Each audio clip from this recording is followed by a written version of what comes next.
The low vision definition that is there in the current RPD Act, the Rights of Persons with Disability Act. I have contributed to that definition because I'm one of those few people in the country who works for people with low vision also. Hi, I'm Sachu Ramalingam and I've been a low vision professional working for children with low vision for the last 25 years. In addition to the professional life that I shared, I have been a practicing low vision professional for the last 25 years. In fact, one of the few low vision experts in the country, where I give time to see low vision patients in the clinical setup here in Mumbai, and I used to do it in Delhi too. And I am a person who lives with low vision.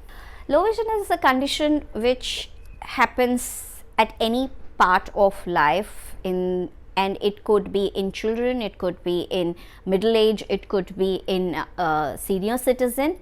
It is a condition where after the best possible treatment and standard refractive error correction, the vision has not improved for the person to be able to functionally handle his or her life in the way any other person could do.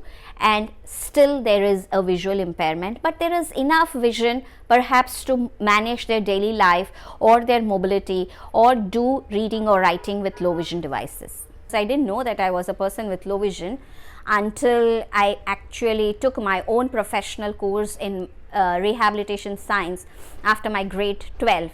Though my vision problem was detected right when I was 6 months, and I've undergone a series of 6 surgeries between 6 months of age to say 7 years of age. But I always was a child in a mainstream school, because my mother was very insistent that I study in a regular mainstream school. So I have gone through all the challenges that happens to a low vision child, not being able to copy from the board, having resistance from teachers to have me in class. In fact, when I was in grade 10, I didn't want a reader writer, but they forced a reader writer to me, and I'm a person who can think and write. I can't think and speak. And I had the fun part is I had a writer whose handwriting was worse than me. The challenges that a person with low vision faces, especially in a place of employment, is being able to work on computer and have that kind of a device where the device can come close to the eyes with a touch screen or with modifications made to the device. So in my office, I also have a desktop screen that will come close to my face despite working on a laptop. The other big challenge is when you do outdoor shopping and to identify the product with the price. As a woman, we want to be very elegant and well dressed, and the kind of position that I am, I really need to be extremely presentable, and makeup is an art which I have developed without even looking at the mirror. So that's one, but there are ways in which I can do that. I might look at my phone, magnified camera, etc.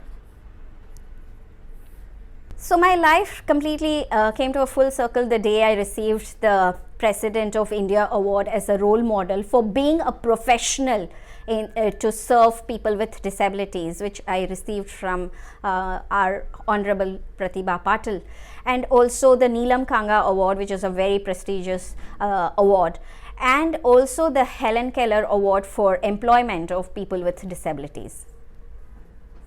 So apart from all of this, I give a lot of dedicated time to my spiritual evolution, and I practice Kriya Yoga, and my day starts at 4 a.m. where I meditate for 2 hours and finish my home chores from 7 to 8, and then run to office and back again before I sleep. I definitely do meditate.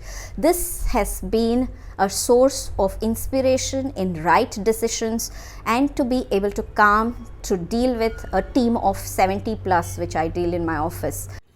That's it. Thanking you in anticipation. All right, see you. Bye.